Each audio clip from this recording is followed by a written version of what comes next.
Buenas noches, estimados participantes. Les saluda Jacqueline Galindo, asesora académica del Centro Internacional de Actualización y Formación Profesional.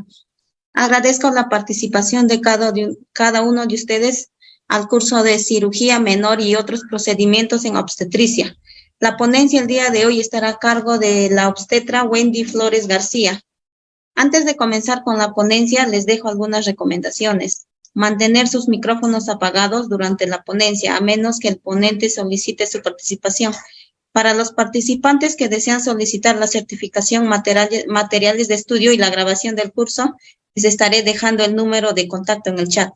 Todas las dudas que tengan, la obstetra le contestará al final. Buenas tardes con todos.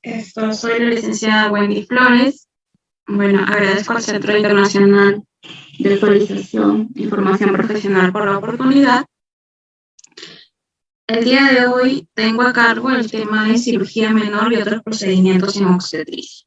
Ante cualquier duda o consulta, al finalizar la ponencia pueden hacer sus preguntas mediante el chat.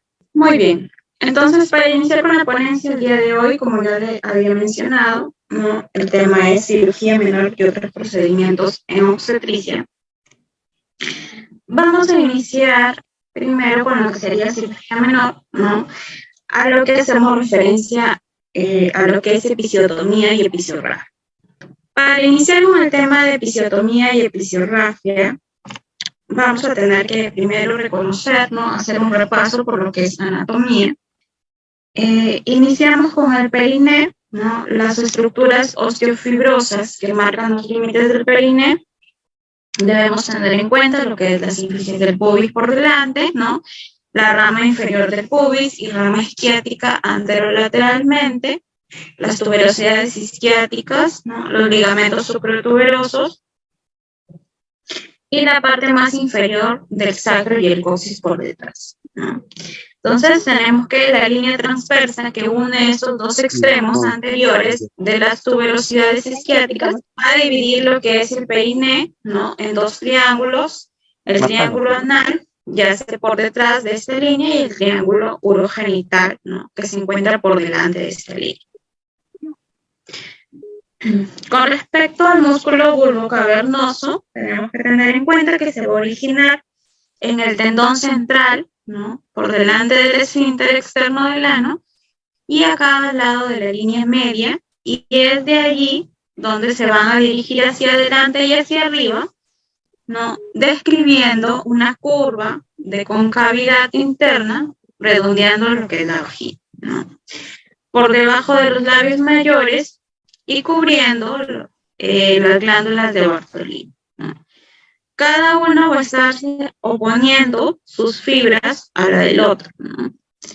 Por otro lado, en el otro extremo se van a unir lo que es el cuerpo cavernoso y el ligamento suspensorio del clítoris. Se conoce como constrictor de la vagina también. Con respecto al músculo isquiocavernoso, se va a originar principalmente en lo que es la tuberosidad isquiática, dirigiéndose hacia arriba, insertándose en la cara anterior, principalmente de la sínfisis púbica, en la base del clítoris y redondeando el cuerpo cavernoso del mismo. También va a enviar lo que son las fibras decusantes a la región de la unión del tercio medio superior y medio de la uretra, formando la mayor parte de lo que es el esfínter externo de la misma. Y va a comprimir el cuerpo cavernoso del clítoris.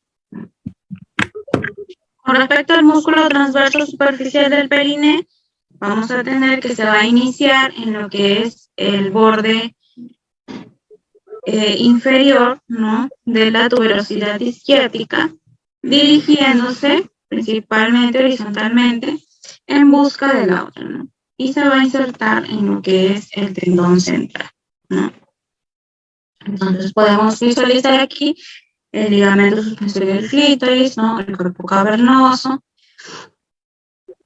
todo lo que hemos venido mencionando y cómo es que de dónde nace cada uno de ellos,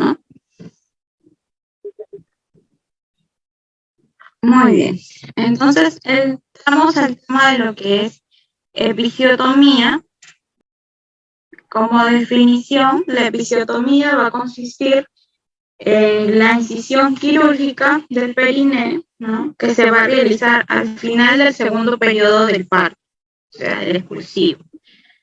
¿Cuál es su finalidad?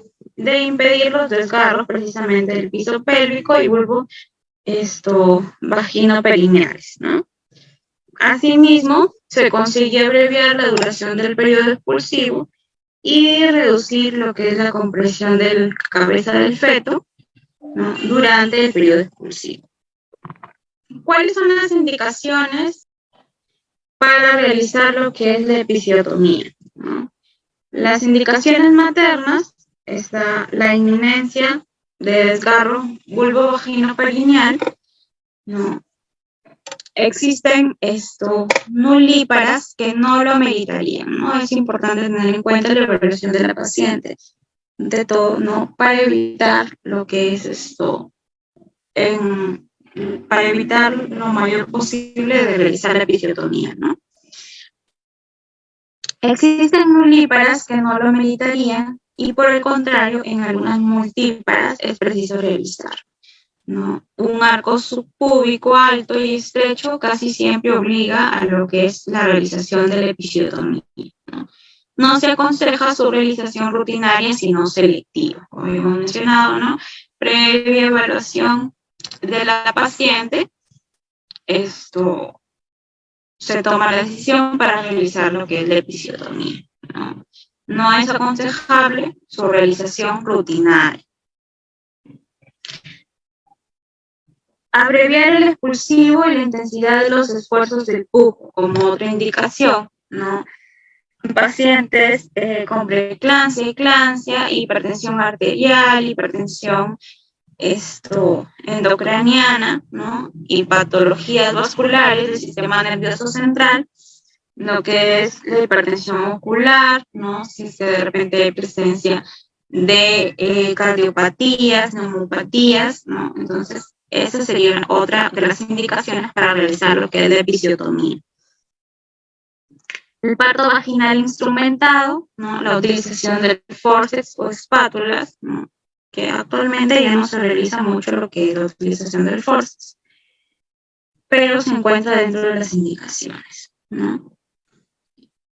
Con respecto a las indicaciones fetales, tenemos si es que existe macrosomía, ¿no?, feto con retardo del crecimiento intrauterino, sufrimiento fetal agudo en el segundo periodo del parto, ¿no?, presentaciones podálicas, presentaciones cefálicas en variedades deflexionadas y presentaciones cefálica vértice en variedad posterior o desprendimiento en saca, ¿no? La intención de la episiotomía precisamente es ampliar lo que es el canal del parto, ¿no? Entonces, si encontramos alguno de estos casos con referente a las indicaciones fetales, se puede realizar o se puede indicar lo que es la episiotomía. ¿Cuáles son las contraindicaciones? Es que existe una relajación y flacidez del piso pélvico, ¿no? Piso pélvico elástico, sin inminencia de desgarro durante el desprendimiento, ¿no? Enfermedades granulomatosas activas, si es que existe la presencia de lo que es condilomatosis florida con extenso compromiso bulboperineal, ¿no?, y fístulas rectoperineales.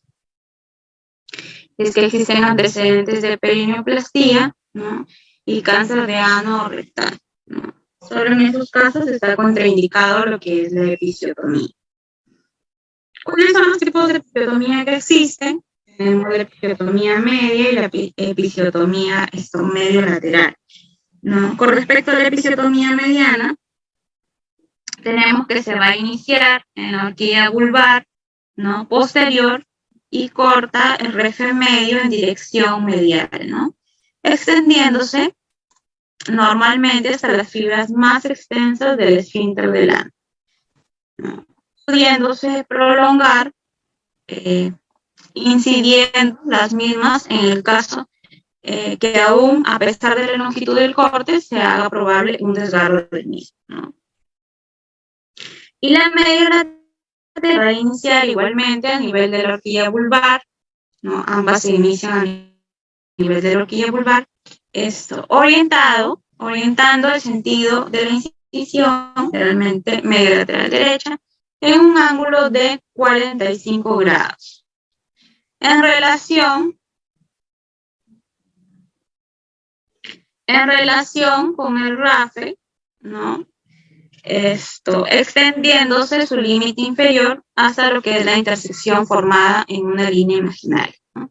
Que va a pasar por el reborde anterior mucocutáneo del ano, ¿no? Entonces, esas son las principales dos tipos de episiotomía, ¿no? Como podemos visualizar en la imagen, la episiotomía mediana, ¿no? Que se va a hacer el esfínter anal, y hay que tener mucho cuidado porque precisamente puede desgarrarse, ¿no? Hasta el ano. Y la episiotomía medio lateral en un ángulo de 45 grados, como se puede visualizar en la imagen, ¿no? Se realiza el corte. Muy bien. Ahora, comparando, ¿no? La episiotomía media y la episiotomía medio lateral, vamos a tener en cuenta las características que cada una de ellas va a tener, ¿no? Para saber cuál de las dos elegir en el momento en que se produce el parto. Las características principales: tenemos la reparación quirúrgica dentro de la línea media, ¿no? La episiotomía media es más fácil, la episiotomía medio lateral es un poco más difícil, ¿no? Por el ángulo del corte.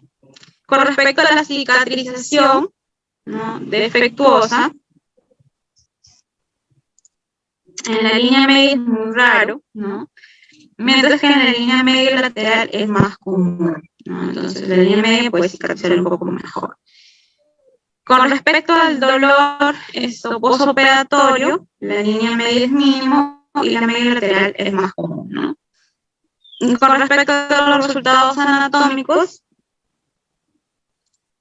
la línea media es excelente y la línea media lateral es ocasionalmente defectuosa, precisamente por el ángulo, ¿no? donde se corta. Entonces, con respecto a la pérdida sanguínea, dentro de la línea media, tenemos que es menos, ¿no? La pérdida sanguínea, y la media lateral es más. Y la dispareunia, ¿no? Línea media, raro, y la media lateral ocasional. Y en cuanto a las extensiones, ¿no? En la línea media es más común y en la media lateral es poco común. Entonces, justamente por las extensiones es que es más recomendable la episiotomía medio lateral, ¿no? Para evitar precisamente que se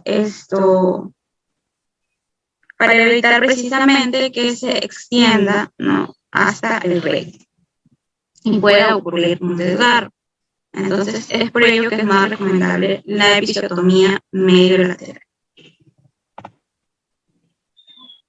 Mucho eco se escucha. A ver. Ya, ahí se escucha un poco mejor. Muy bien. Entonces, con respecto a la aplicación, ¿no? A la técnica que se va a realizar, principalmente, ¿no? En todo procedimiento se debe realizar lo que es asepsia y antisepsia, ¿no? Pedir siempre la colaboración de la paciente, la relajación, ¿no? Siempre ante cualquier procedimiento explicarle a la paciente lo que le vamos a realizar para que ella esté informada, ¿no?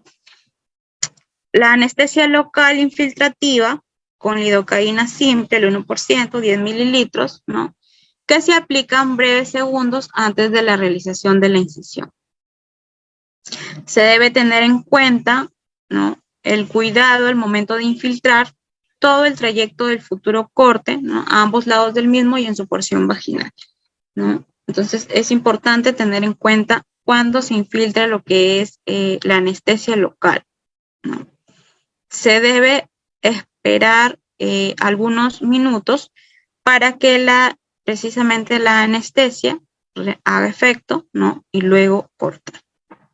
Luego realizar la episiotomía. Se debe realizar el corte, ¿no? Un poco antes de la contracción siguiente, de manera que las manos estén libres para ejecutar las otras maniobras destinadas a proteger lo que es el periné y el desprendimiento de la presentación fetal, ¿no? Para realizar el corte con tijera recta sin lesionar al feto o estructuras subyacentes, ¿no? Entonces, se debe tener en cuenta también la protección de la cabeza fetal. Como ya habíamos visto anteriormente, ¿no? Los dos tipos de episiotomía mediana y la episiotomía medio lateral. Ahora, con respecto a la episiorrafia, viene a ser la reparación de lo que es la incisión quirúrgica del periné, ¿no? Que se realiza al final del segundo periodo del parto, principalmente, ¿no? Entonces, luego de la episiotomía, para reparar la episiotomía, realizamos lo que es el procedimiento de la episiorrafia, ¿no? Se debe realizar una vez completado el alumbramiento y verificar, ¿no?, la estabilidad hemodinámica de la paciente. Después del alumbramiento se debe realizar lo que es la episiorrafia.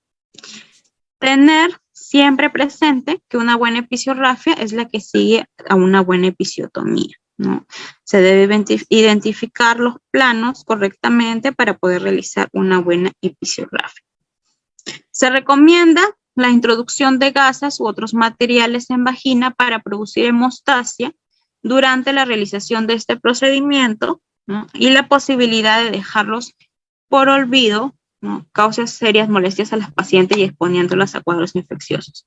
Es importante esto, que si es que se va a realizar la utilización de gasas, ¿no?, para realizar hemostasias, contar, ¿no?, contar primero cuántas gasas estamos introduciendo y al momento de retirarlas, contarlas nuevamente para estar seguras de que la misma cantidad que hemos colocado, ¿no?, las estamos retirando para evitar precisamente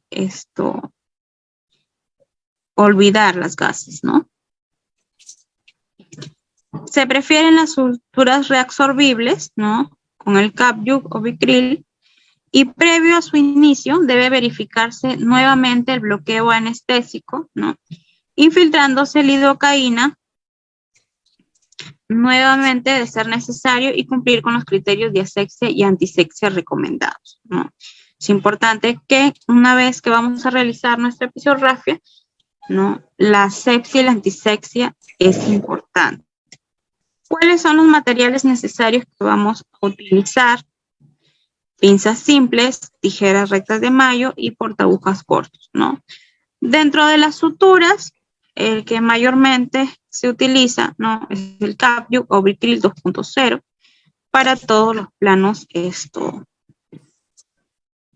que vamos a suturar. Ponte medias, mijita, no te va a doler las patitas. Muy bien. Con respecto a la episiorrafia sin prolongación, ¿no?, ya habíamos visto dos tipos de episiorrafia, la mediana y la medio lateral, ¿no? Con respecto a la mediana, ¿no?, a nivel del extremo vaginal, la línea de corte se extiende hasta unos 2 o 3 centímetros por detrás de las curúnculos himeniales, ¿no? Y el extremo perineal no se compromete más allá de la fascia del esfínter externo, ¿no? En el plano medio, hacia el extremo vaginal, se van a alcanzar a notar las fibras, ¿no?, más externas del transverso profundo, y en la región de la cuña perineal, el tendón conjunto se expone nítidamente, ¿no? Con respecto a la episiorrafia medio lateral, vamos a tener que los hallazgos en el extremo vaginal son iguales, ¿no?, que para la mediana. Hacia el extremo perineal, en razón de la orientación del corte, no debe observarse el esfínter, ¿no?, y los músculos de la cuña se exponen claramente. Entonces, ¿cuál es la técnica que se debe utilizar? Se inicia a 1 centímetro por detrás del vértice vaginal, ¿no?, que viene a ser el punto de anclaje, y se va a continuar con sutura continua y cruzada hasta inmediatamente por detrás de las curúnculas himeniales, ¿no? teniendo en cuenta incluir en las puntadas iniciales a la submucosa y la porción comprometida del músculo transverso profundo, ¿no? Entonces, al llegar a las curúnculas en sentido medial, ¿no?, como podemos visualizar en la imagen, se pasa por debajo de ellas, ¿no?, y de atrás hacia adelante, ¿no? Entonces se pasa por debajo de ellas, de atrás hacia adelante, y se fija con una puntada de mucosa a mucosa por delante de ellas, ¿no? Desde este punto hasta la horquilla vulvar posterior se lleva con sutura continua sin cruzar y se vuelve a realizar el nudo, ¿no?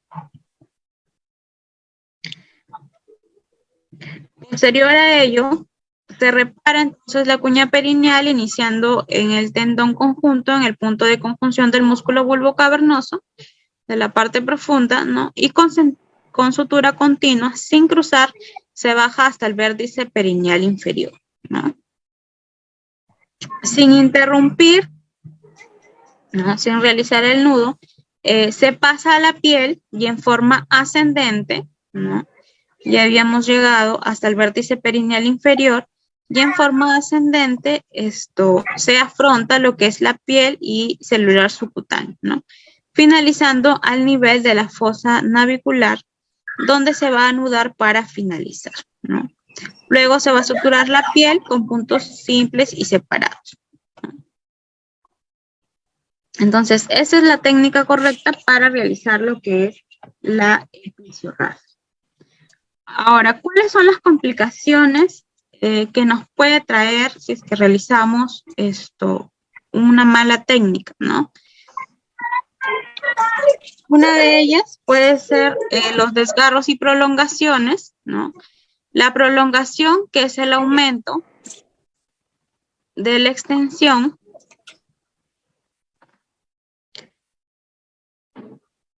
tanto en vértices como en la profundidad de la incisión, ¿no? Siguiendo siempre lo que es la misma orientación de la línea de corte, lo que la diferencia de los desgarros, ¿no? Puede haber sangrado, ¿no?, que se presenta en caso de mediolaterales practicadas precozmente y que se prolongan, ¿no? Debe considerarse la posibilidad de pinzar con pinza curva, Kelly, y ligar directamente los vasos grandes que sangran, ¿no?, cuando la aparición de la cabeza se demora o de iniciar su reparación parcial aún antes del alumbramiento, ¿no? Entonces, que tenemos una paciente que vemos que está que sangra y sangra antes de realizar toda la episiorragia, toda la reparación de la episiotomía que hemos realizado, ¿no? Tenemos que ubicar esos vasos sangrantes, ¿no? Y suturarlos primero para evitar precisamente de que haya mucho más sangrado, ¿no? También pueden producirse hematomas, ¿no?, que están asociados casi siempre a los medios laterales con prolongación. Su aparición es temprana y la sintomatología que la acompaña es característica, ¿no? Existe un dolor perineal intenso y una masa subyacente de crecimiento rápido. Entonces, todo hematoma que va a comprometer la episiotomía debe drenarse de inmediato, ¿no? Entonces, es importante también tener presente la aparición de hematomas, ¿no? Sobre todo en el puerperio, cuando evaluamos a nuestra paciente. Con respecto al dolor, ¿no?, cuando no está asociada a hematomas, casi siempre es de intensidad moderada o leve, ¿no? Cede con analgésicos suaves y a baños de asientos, ¿no?, con soluciones astringentes, ¿no?, a base de glicerina, preferiblemente frías, ¿no? Muy bien. Cuando existe el dolor, como habíamos mencionado, y no existe la presencia de hematomas, entonces sería recomendable, ¿no?, unos baños de asiento con solución a base de glicerina, ¿no?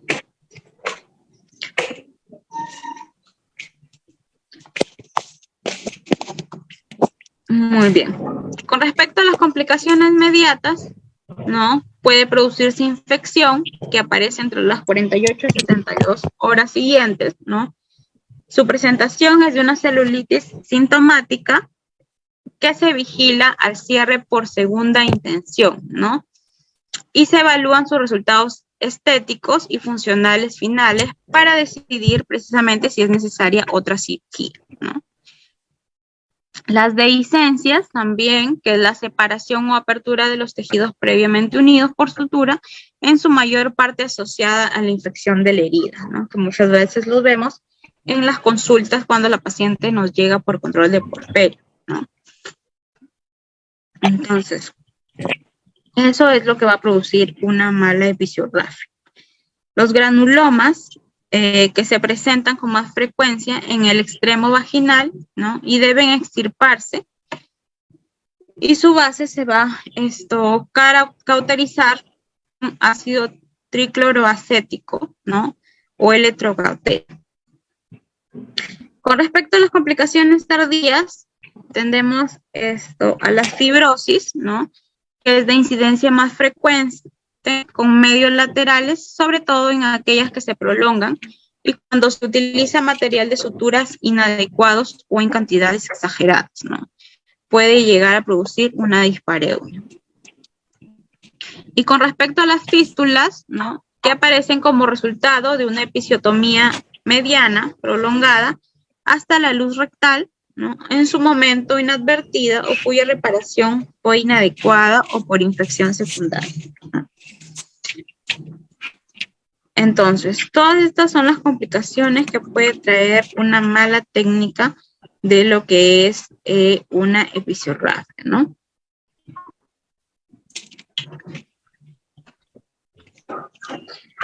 Ahora, es importante también tener en cuenta lo que son los desgarros perineales, ¿no?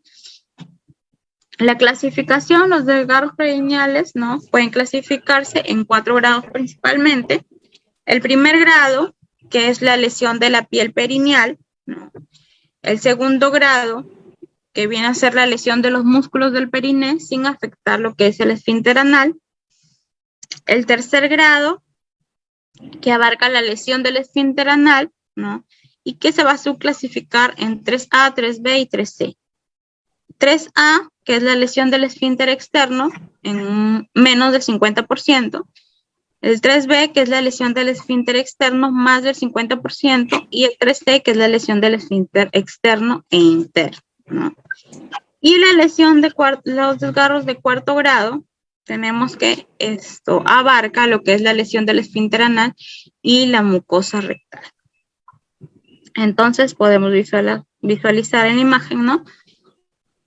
Los desgarros de 1er grado, de 2º grado, del 3er grado y el de 4º grado, que ya abarca todo, ¿no? Con respecto a la reparación del 1er grado y el 2º grado, tenemos que en el 1er grado, ¿no? La sutura de la mucosa vaginal. Primero tenemos que identificar el ángulo del desgarro, ¿no? El punto de anclaje, que es donde va a iniciar la sutura, ¿no? Debe estar principalmente a 1 centímetro por encima de este ángulo. Entonces, se identifica primero el punto de anclaje y en base a ese punto de anclaje, a 1 centímetro por encima, es donde se va a iniciar la sutura, ¿no? La episodiografía. Realizar una sutura continua desde el ángulo hasta el anillo himeneal, ¿no? Y debe englobarse la mucosa vaginal y la fascia vagino-rectal, ¿no? Puede realizarse una sutura continua con puntos cruzados si es que se requiere una hemostasia, ¿no? Con respecto a la sutura de músculos perineales, se debe identificar primero los músculos perineales a ambos lados de la lesión y aproximarlos con una sutura continua, ¿no? Queda demostrado que va a existir un menor dolor, ¿no? Posterior que los puntos sueltos. Entonces, es importante que se pueda identificar primero lo que es el músculo bulbo cavernoso y poder suturarlo con un punto suelto, ¿no? Si la lesión afecta al músculo elevador del ano, los cabos segmentados se suelen retraer, por lo que se deben buscar y unirse, ¿no? Mediante puntos sueltos o suturas continuas hasta obtener su continuidad. Con respecto a la sutura de piel, ¿no? Debe quedar correctamente aproximada pero sin tensión, ¿no? Ya que la sutura de la piel puede aumentar la incidencia del dolor perineal en los primeros meses postparto.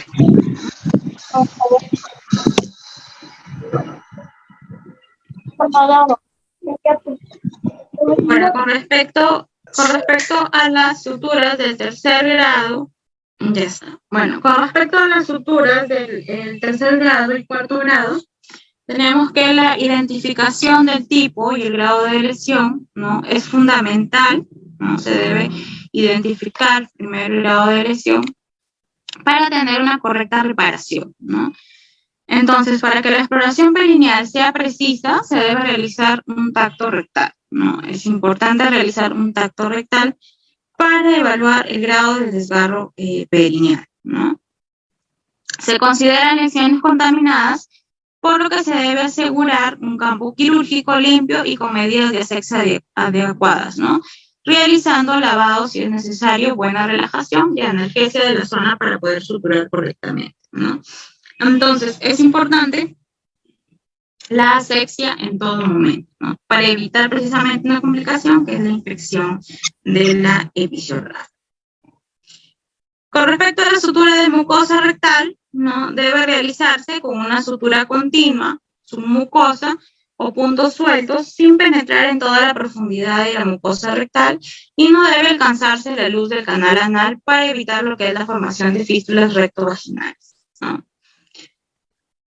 La sutura de esfínter, donde las fibras del esfínter externo suelen estar retraídas hacia los lados, ¿no? Si no se accede correctamente a sus extremos.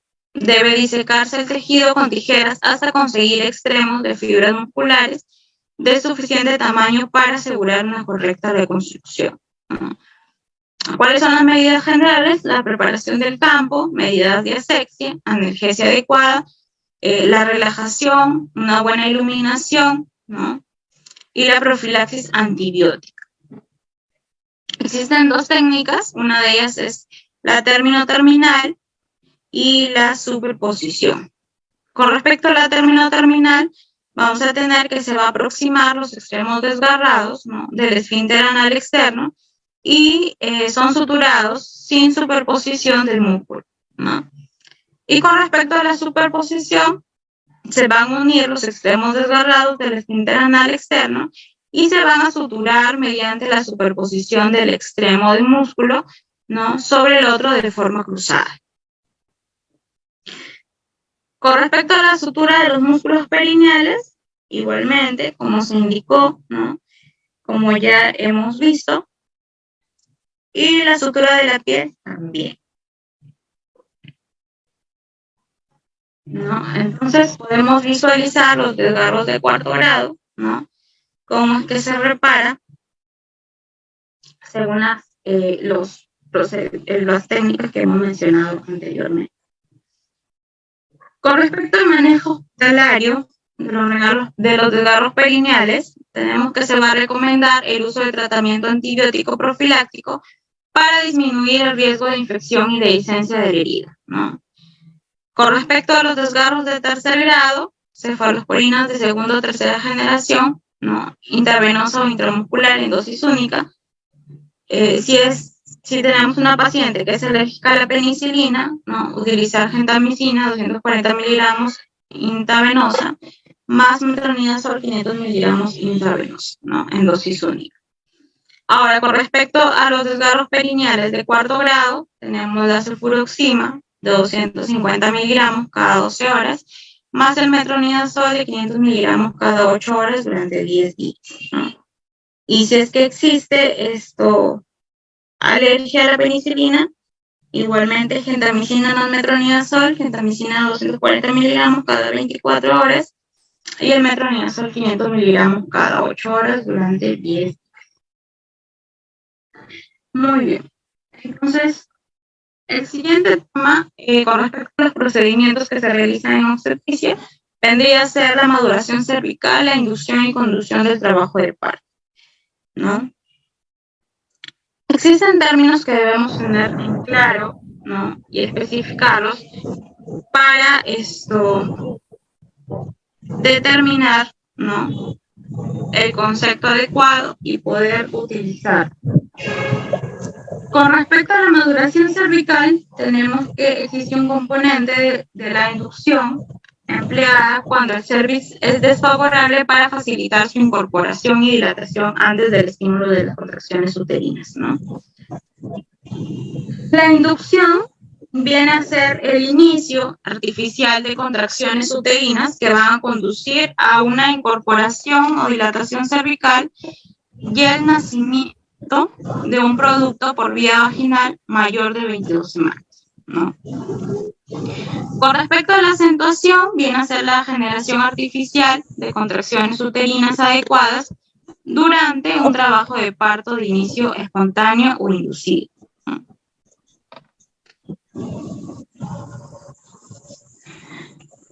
¿A qué nos referimos cuando hablamos de la conducción del trabajo de parto?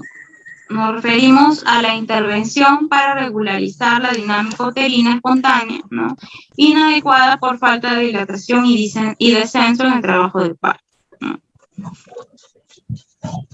Cuello favorable cuando existe una puntuación en el score de Bishop, ¿no? Mayor de 4 centímetros. Y la hiperestimulación uterina cuando la contractilidad uterina, ¿no? excesiva va a provocar taquisistolia, a lo que se denomina más de 5 contracciones uterinas en 10 minutos, o hipersistolia, ¿no? si es que hay una intensidad aumentada, o hipertonía, cuando existe un aumento del tono por más de 2 minutos, ¿no? que puede provocar precisamente cambios en la frecuencia cardíaca fetal, ¿no? alteración de la línea de base, desaceleraciones o disminución de la variabilidad. ¿Cuáles son los objetivos o cuál es el objetivo principal de estos procedimientos que se realizan en obstetricia? Terminar la gestación cuando los beneficios para la madre y para el feto sobrepasan los de continuar el embarazo, ¿no? Disminuir lo que es la morbimortalidad materno-fetal y lograr una actividad uterina para producir dilatación y el descenso fetal sin llegar a la hiperestimulación uterina, ¿no? Eso es importante, tener en cuenta la hiperestimulación uterina y o pérdida del bienestar fetal. Se trata de conseguir principalmente contracciones cada 3 minutos con una duración entre 60 y 90 segundos y una intensidad de 50 a 60 milímetros de mercurio, ¿no? Sin elevar el tono uterino por encima de los 20 milímetros de mercurio. Entonces hay que tener en cuenta el tercer objetivo, ¿no? que es lo que busca finalmente la maduración cervical, inducción y conducción del trabajo de parto, ¿no? ¿Cuáles son las indicaciones maternas y fetales? Con respecto a las indicaciones maternas, si es que existe una enfermedad hipertensiva del embarazo, diabetes tipo 1, ¿no? si encontramos casos de nefropatía, neumopatías crónicas, colestasis intrahepática del embarazo y si es que existe enfermedad materna grave. Con respecto a las indicaciones fetales, si es que existe un retardo del crecimiento intrauterino, gestaciones mayores de 41 semanas, ¿no? rotura precoz de membranas con edad gestacional mayor de 34 semanas, si es que hay casos de inmunización RH, oligoamnios, riesgo de pérdida de bienestar fetal y feto muerto, ¿no? ¿Cuáles son las contraindicaciones para no llevar a cabo estos procedimientos, ¿no? La desproporción cefalopélvica, la placenta previa, basa previa, ¿no? Procúbito de cordón, si es que existe una presentación anómala, antecedentes de 2 cesáreas segmentarias, ¿no? cicatriz uterina corpórea, ¿no? una ruptura uterina previa, acidosis fetal, carcinoma invasor de cervix, algunas malformaciones genitales y la infección herpética activa, ¿no? Y también si existen casos de condilomatosis importante del canal vaginal. ¿Cuál es el manejo en centro obstétrico? Respetar lo que es la privacidad, ¿no? los derechos y garantizar la atención personalizada. Como les había mencionado al inicio, ¿no? Siempre hablar con nuestro paciente y explicar los procedimientos que se le van a realizar. ¿no? ¿Cuál es el fin por el cual se le va a realizar el procedimiento y cuáles son las complicaciones que puede traer consigo, ¿no? Si la paciente está informada, entonces nos va a permitir realizar el procedimiento, ¿no? Evaluar la salud de la madre, ¿no? Que el score de Bishop sea mayor de 4, realizar pruebas de bienestar fetal que confirmen condiciones de tolerancia del feto al estrés del parto y exámenes de laboratorio prequirúrgicos normales, ¿no? Comunicar y explicar el procedimiento a realizar, sus posibles consecuencias y solicitar su consentimiento, ¿no? Proveer de líquidos azucarados y analgesia de parto en caso sea necesario. Ahora, con respecto al sistema de puntuación de Bishop, ¿no? Selección del paciente, habíamos dicho puntuación de Bishop mayor de 4 por examen digital rectal, ¿no? ¿Qué es lo que va a medir el sistema de puntuación de Bishop? La dilatación, borramiento, estación, consistencia y posición cervical, ¿no? Según la evaluación, se va a dar un puntaje determinado, ¿no? Dilatación, si es menor de 1 centímetro, 0, si es de 1 a 2, 1, va a tener como puntuación 1, si es de 3 a 4, 2, y si es mayor de 4, 3, ¿no? Entonces, así con todos los factores, es que en la escala de Bishop se va a puntuar, ¿no? Y en base a esa puntuación, es que se va a realizar el procedimiento si es que la paciente tiene una puntuación de Bishop mayor de 4, ¿no? A ver, por favor, sus audios, hay que tener en cuenta sus audios. Muy bien, entonces, ¿cuál es el procedimiento que se va a realizar? Posicionar a la parturienta, ¿no? En decúbito lateral. Si la paciente tuvo una maduración cervical con prostaglandinas, ¿no? Y tiene Bishop favorable, esperar mínimo 30 minutos a 6 horas para realizar lo que es la inducción del parto con oxitocina endovenosa, ¿no? De acuerdo principalmente al agente prostaglandínico y su presentación. Entonces, para iniciar con la inducción o acentuación, ¿no? Con oxitocina, se debe usar principalmente una bomba de infusión, ¿no? La bomba de infusión nos va a permitir realizar, ¿no? La inducción de forma más exacta, ¿no? Vamos a diluir 10 unidades internacionales de oxitocina en 1000 centímetros cúbicos de cloruro de sodio al 9 por 1000 y se va a iniciar una infusión con 4000 unidades, ¿no? Internacionales, que vendrían a equivaler a aproximadamente 8 gotas por minuto. Posterior a eso, se va a ir aumentando. Muy bien, entonces continuamos, ¿no? Se inicia principalmente la infusión con 4000 unidades internacionales, ¿no? De oxitocina, que va a equivaler a 8 gotas. Posteriormente se van a ir aumentando 4000 unidades cada 15 minutos, ¿no? Hasta que se establezca una actividad uterina adecuada de lo que es el trabajo de parto. 3 contracciones en 10 minutos de 40 segundos de duración y de 2 a 3 cruces de intensidad, ¿no? O hasta alcanzar 30.000 unidades internacionales por minuto. Si se emplean dosis más elevadas, ¿no? El incremento debe ser prudente y con una estrecha vigilancia de la infusión, siempre con bomba y con monitorización de la frecuencia cardíaca fetal y la dinámica uterina, ¿no? Con el fin de evitar una hiperestimulación.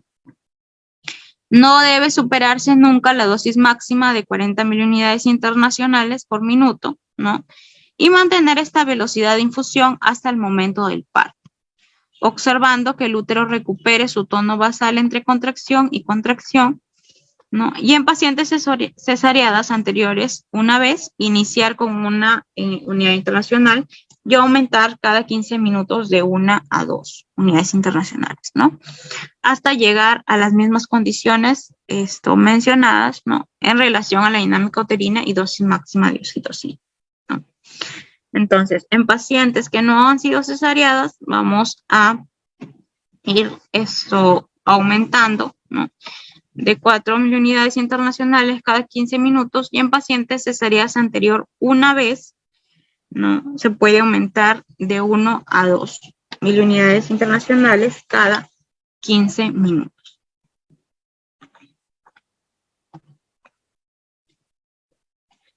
No hay unanimidad en cuanto al momento en que se debe realizar la amnioresis, ¿no? Artificial, pero parece recomendable que se haga al inicio de la inducción, ¿no? Excepto cuando la cabeza fetal está muy alta y cuando hay un riesgo infeccioso. Siempre debe asociarse este procedimiento a la administración de la oxitocina endovenosa para complementar y potenciar la acción de la oxitocina, ¿no?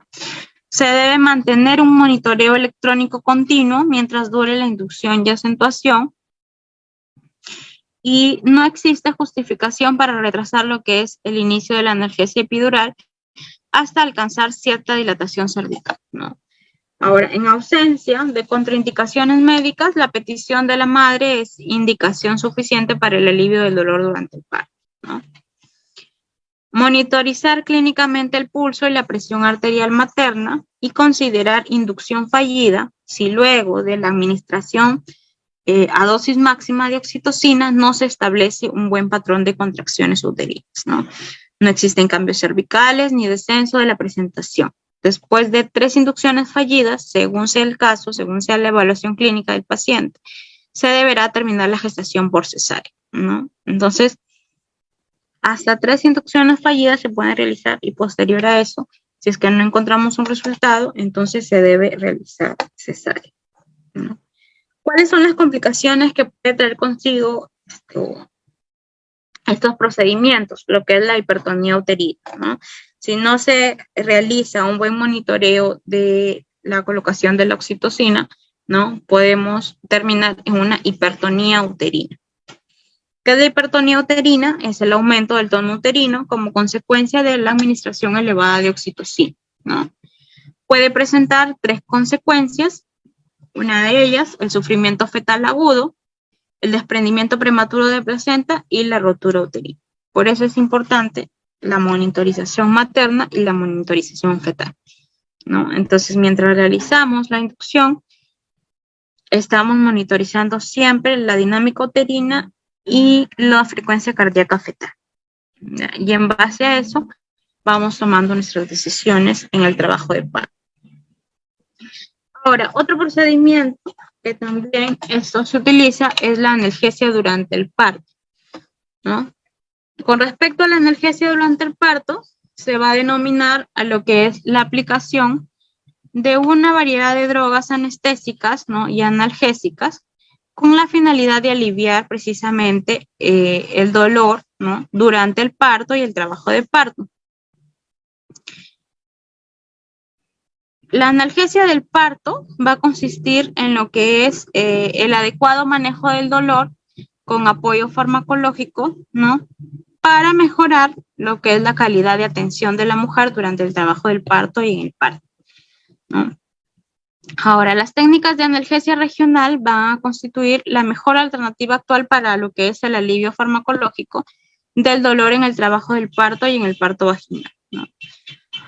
El dolor y la ansiedad que desencadena una serie de reacciones, ¿no?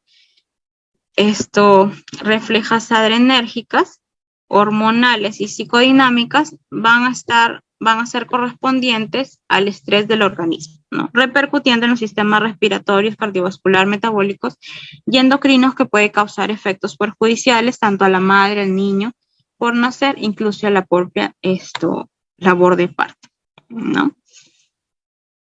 Entonces, es importante la educación que le podemos brindar a la paciente para evitar precisamente el estrés, ¿no? Durante el trabajo de parto a través de lo que es la psicoprofilaxis, ¿no? La psicoprofilaxis obstétrica. Entonces, con respecto a la analgesia epidural, ¿no? Va a consistir en la administración de analgésicos locales más opioides, ¿no? En el espacio epidural y la colocación de un catéter a nivel de epidural para la administración de dosis posteriores, ¿no? También tenemos lo que es la analgesia endovenosa, que va a consistir en la administración de remifentanilo a nivel endovenoso previa programación de bomba de infusión por kilo de peso. Y la analgesia raquídea combinada, ¿no?, que va a consistir en la administración de anestésicos locales y opioides a nivel de raquídeo y la colocación de un catéter a nivel epidural para la administración de las dosis posteriores. ¿Cuáles son las indicaciones para un bloqueo analgésico durante el parto? Si es que existe dolor, estrés materno o ambas cosas, ¿no? Presentación occipito posterior y solicitud materna, excepto que existan contraindicaciones, ¿no? Entonces, es importante, como lo repito, ¿no?, realizar de repente las sesiones de psicoprofilaxis para evitar precisamente el estrés materno, ¿no?, y evitar el uso de analgesia durante el parto. Con respecto a las indicaciones obstétricas, tenemos las distocias dinámicas. Las distocias dinámicas, ¿no?, si es que existe una incoordinación uterina, distocia cervical, espasmo cervical, embarazo doble, ¿no?, parto instrumental, si es que existiese una cesárea previa, ¿no?, estados hipertensivos en el embarazo, situaciones que van a descompensar, ¿no?, la hiperventilación, como epilepsia, por ejemplo, ¿no?, la prematuridad, si es que existe óbito fetal, un parto inducido o una enfermedad respiratoria, ¿no? Entonces, esas son las indicaciones obstétricas.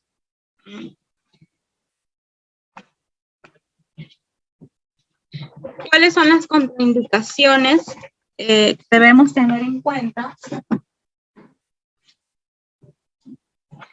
¿Cuáles son las contraindicaciones que debemos tener en cuenta para la analgesia durante el parto? Una de ellas sería las contraindicaciones absolutas y las contraindicaciones relativas, ¿no? Con respecto a las contraindicaciones absolutas, tenemos la negativa de la madre, ¿no? La madre se niega a recibir lo que es analgesia, elementos insuficientes para realizar el bloqueo, infección en el sitio de punción, o si es que hay algún caso de septicemia, y coagulopatía severa, ¿no? Con respecto a las contraindicaciones relativas, si es que existiese dolor lumbar, ¿no?, crónico, y deformidades a nivel de la columna vertebral. ¿Cuáles son los requisitos que debemos tener en cuenta, ¿no?, con respecto a la analgesia durante el parto? Primer requisito es la indicación médica de la analgesia, ¿no?, de parto.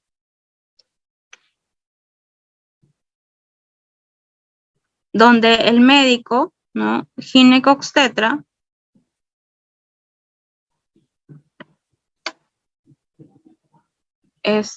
programado, ¿no?, en el servicio de centro obstétrico, va a ser el encargado de la evaluación médica de la parturienta, quien indica el procedimiento de analgesia del parto, ¿no?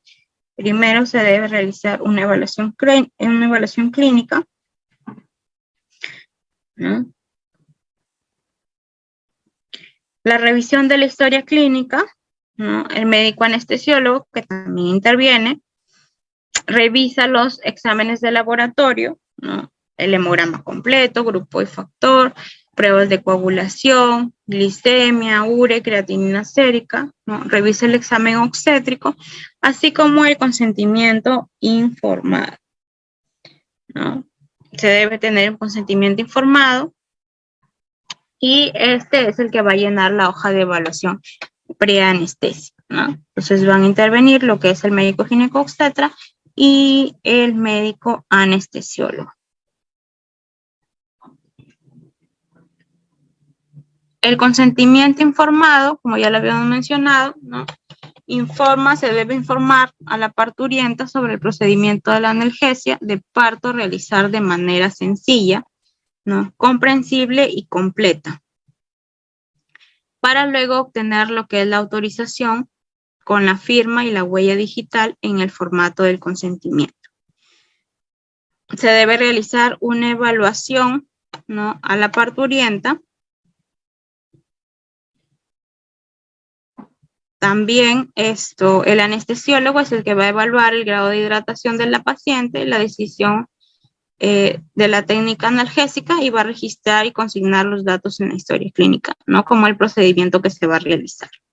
Se debe realizar la hidratación de la parturienta, ¿no? A razón de 10 mililitros por kilogramo a chorro, modificado por el grado de deshidratación de la parturienta, ¿no? Según cómo se encuentra. ¿Cuáles son los recursos que se va a utilizar, ¿no? Para esta analgesia durante el parto? Recursos humanos, ¿no? Que viene a ser el personal capacitado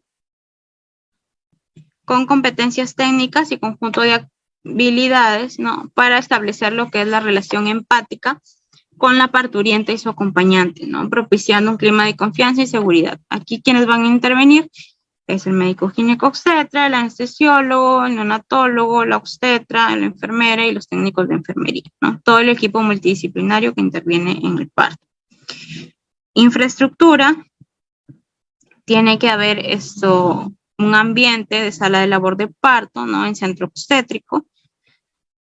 Material e insumos, kit de analgesia, kit de parto, ¿no? Kit para el personal de salud, todos los insumos que vamos a realizar, que vamos a utilizar el personal de salud y la parturienta también. Los medicamentos, ya sea cloruro de sodio, el equipo de venoclisis listo, ¿no? El Avocat número 18, la clorexidina al 2%, alcohol yodado, lidocaína al 2%, sin epinefrina, ¿no? Bupivacaína, fentanilo, remifentanilo, agua destilada y remifusor. Ahora, ¿cómo se coloca la anestesia, ¿no? La analgesia epidural, paciente en decúbito lateral izquierdo, se va a realizar una limpieza de punción, ¿no? Se va a colocar los campos estériles, ubicación en espacio L2, L3 o L4, ¿no? Infiltración local, se va a colocar la aguja, ¿no? De TOWI y la colocación de anestésicos locales más opioides y la colocación del catéter epidural número 18, ¿no? Y la fijación del catéter. Con respecto a la analgesia raquídea, ¿no? Paciente también en decúbito lateral izquierdo, limpieza de la zona de punción, siempre la sexia y la antisexia, ¿no? Colocación de campos estériles ubicados en espacios de L2, L3 y L4. Y se va a realizar una infiltración local, ¿no? Igual se va a ver la colocación de la aguja, introducción de la aguja raquídea número 27, larga, y la colocación de anestésicos locales más opioides, y la colocación del catéter epidural número 18 y la fijación del mismo, ¿no? Y con respecto a la analgesia endovenosa, se va a programar con la bomba de infusión de acuerdo al peso y conectar así hacia la vía periférica la infusión del opioide, ¿no?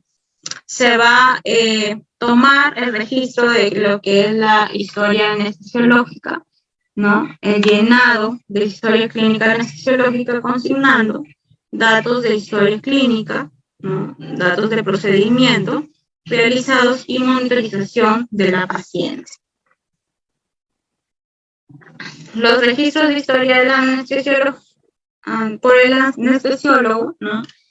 Va a haber un llenado de la historia clínica anestesiológica, consignando principalmente los datos de la historia clínica y los datos del procedimiento que ha realizado, ¿no? Y la monitorización del paciente.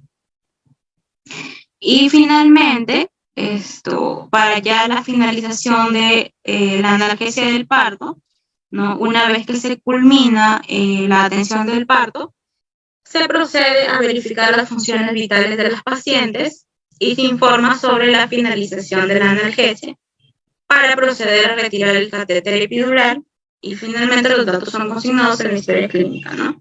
Del procedimiento que se ha realizado. ¿Cuáles son las complicaciones que puede traer esto consigo la analgesia durante el parto? Analgesia epidural, ¿no? Como lo son temblores, ¿no? Hipotensión, que se corrige rápidamente cuando se realiza la reposición del volumen, ¿no? El prurito, que es el resultado del uso de opioides, la reacción anestésica local, también, ¿no? La depresión respiratoria puede causar depresión respiratoria, administración sistémica, parestesias, dolor de espalda y cefalea. La cefalea, que va a ser una complicación infrecuente, no más o menos a 1%, ¿no? En los que reciben analgesia epidural, y es generalmente por lesión advertida o inadvertida de la dura madre, ¿no? Muy bien.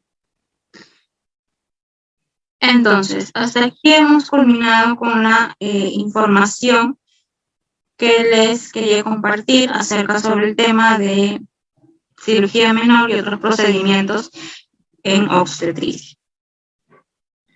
Muy bien, ahora si tuviesen alguna pregunta o duda, escríbanla mediante el chat para poderlo resolver. Voy a dejar de compartir pantalla.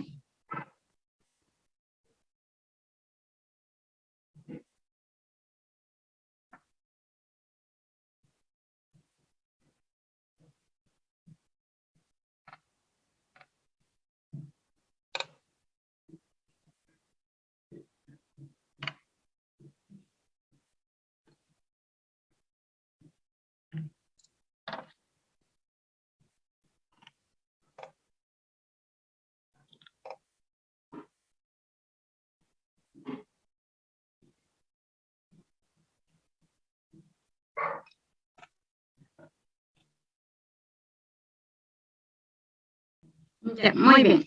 Con respecto a tu pregunta, me preguntaste sobre a cuántos grados se realiza la infiltración. Ya, la episiotomía la infiltración se realiza a 45 grados, ¿no? De la horquilla vulvar.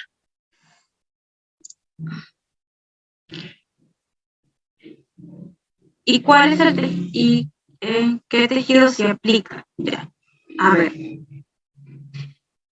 Si es que hablamos de tejidos, ya, los músculos que intervienen durante lo que es la episiotomía, está el músculo superficial transverso, ¿no? Perineal, y el músculo isquiocavernoso, ¿no?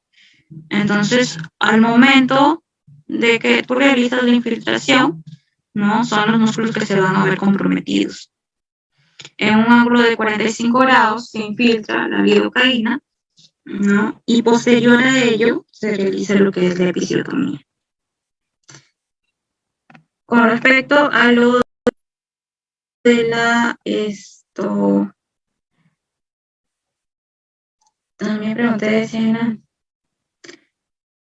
no afecta al producto. Ya, si es que los fármacos analgésicos que se colocan para precisamente evitar el dolor, ¿no? Durante el parto, no afectan al producto. No afectan al producto. Se realiza una evaluación clínica de la paciente. Si es que no hay ninguna contraindicación, se puede colocar la analgesia durante el parto, ¿no? Como habíamos visto, mientras no exista ninguna contraindicación con respecto a la analgesia, ¿no? Previa evaluación clínica, entonces se puede realizar lo que es la colocación de analgésicos para evitar el dolor durante el parto, ¿no? No afectaría el producto. Ahora, si es que existe, básicamente va a estar relacionado con la decisión materna, pues, ¿no? Si es que existe una negatividad por parte de la madre para utilizar la analgesia, entonces no se le coloca. Ahora es importante que en cuanto a la aplicación de la analgesia, ¿no? Se le explique al paciente que pueden existir algunas complicaciones, básicamente maternas, ¿no?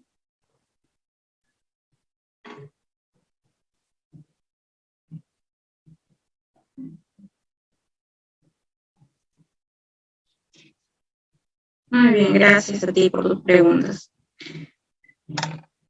Muy bien, entonces, si es que ya no hay más preguntas, agradezco por su participación, ¿no? y doy por finalizado el tema de hoy. Muchas gracias, buenas noches.